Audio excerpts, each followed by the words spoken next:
တော့ချေတို့တွေကိုလိုချင်တဲ့ဘဝကိုပုံဖော်ဖို့ရရှိဖို့ဆိုလို့ရှိရင်လောက်ရမယ့်နှစ်ချက်ရှိတယ်အဲ့ဒါပါလဲဆိုလို့ရှိရင်ကိုလိုချင်တဲ့ဘဝကိုနံပါတ်1ပုံရိပ်ပေါ်အောင်တွေးပေးပါပုံရိပ်ပေါ်အောင်ပုံဖော်ပါကိုယ်တိုင်အဲ့ဒီကိုလိုချင်တဲ့ဘဝမှာကိုယ်တိုင်လှုပ်ရှားနေတယ်လက်တွေ့ဝင်လုပ်နေရဲဆိုတဲ့အတိုင်းလေးဖြစ်အောင်ချေတို့တွေကစိတ်ကူးရှင်ပြီးပုံဖော်ပြရမှာဖြစ်တယ်နံပါတ်2ကကြတော့စာအုပ်နဲ့ပေါ်ပေမှာခြိုက်ပါ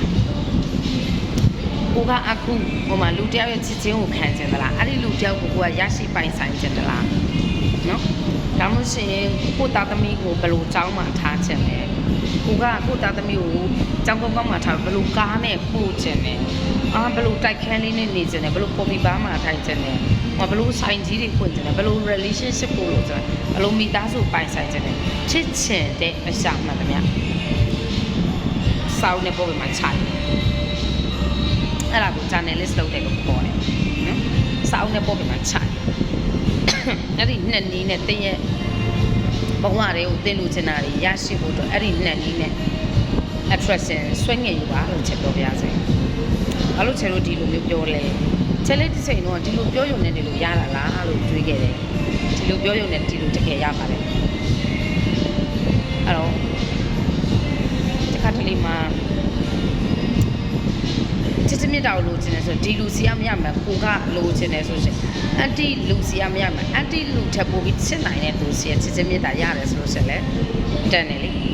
ဟုတ်တယ်မလားအဲ့ဒီလိုပဲဒီပုံစံလိုချင်ပေမဲ့ဒီပုံစံတက်တာတဲ့ပုံစံရတယ်ဆိုလဲတန်တာပဲတကယ်တော့မိတ်ဆွေတို့ချက်ပြပြမယ်နော်တန်တာပဲအဲ့တော့ကိုလိုချင်တဲ့ဘဝပုံစံကိုလက်တွေ့လုပ်ဖို့လိုအပ်တယ်ဆွဲငင်တယ်လို့မျိုးကိုရဲ့စိတ်တွေကလည်း fresh လက်ဆက်ဖို့လိုအပ်တယ်ကိုရဲ့ခန္ဓာကိုယ်ကလည်းတကိုယ်ရဲ့တန်ရှင်းနေဖို့လိုအပ်တယ်နော်ကိုရဲ့လုပ်ရက်တွေကလည်းရှင်းလင်းပြတ်သားဖို့လိုအပ်တယ်ဒါဆိုလို့ရှိရင်တင်လိုချင်တဲ့ဘဝတင်လိုချင်တဲ့နောက်အနာဂတ်လှပတဲ့တင်လိုချင်တဲ့နောင်လှပတဲ့အနာဂတ်ကိုဒီနှစ်နည်းနဲ့ပဲ attraction လုပ်ကြည့်ပါလို့ချက်ပြောပြရစီဒီဗီဒီယိုကတင့်ကိုအကျိုးရှိလိမ့်မယ်လို့ချေယုံကြည်တယ်ဘာလို့လဲတင်သိချင်မှလည်းသိအောင်မယ်သိချင်လည်းသိနေလို့မယ်မသိဘူးဆိုလို့ရှိရင်အခုသိသွားတဲ့အတွက်တက်မှာအကျိုးရှိတယ်ဟုတ်တယ်နော်သိတယ်ဆိုလို့ရှိရင်လည်းမလုပ်ဖြစ်သေးဘူးလုပ်ဖြစ်ဖို့အတွက်သင်အကျိုးရှိသွားတယ်တကယ်လို့လုပ်နေပြီဆိုလို့ရှိရင်ဆက်လက်ပြီးတော့လုပ်ဖို့အတွက်ခိုင်မာတဲ့တန်လေးတွေချနိုင်သွားတယ်ဒီဗီဒီယိုကိုကြည့်ခြင်းအပြင်ဒီဗီဒီယိုချက်ကပေးခြင်းအပြင်မင်းစမှာဆုံးဖြတ်ချက်ကိုချနိုင်သွားတယ်ဟုတ်ဟုတ်ဒါဆိုလို့ရှိရင် yes ရေးခဲ့ပါကျေးဇူးတင်ပါတယ်ဒီ share လို့ရေးခဲ့ပေးပါဘာလို့လဲတချို့က comment ရေးဖို့မရေးတဲ့သူတွေအများကြီးရှိတယ်အဲ့တော့တရားရှိရတယ်ရေးလိုက်တယ်ဆိုနောက်ကလိုက်ရေးဖြစ်အောင်အဲ့တော့ yes လို့ရေးခဲ့ပေးပါပြီးရင်တခြားသူတွေလည်းတင့်လို့မျိုး attraction need တွေဆွဲငင်လောကမှာ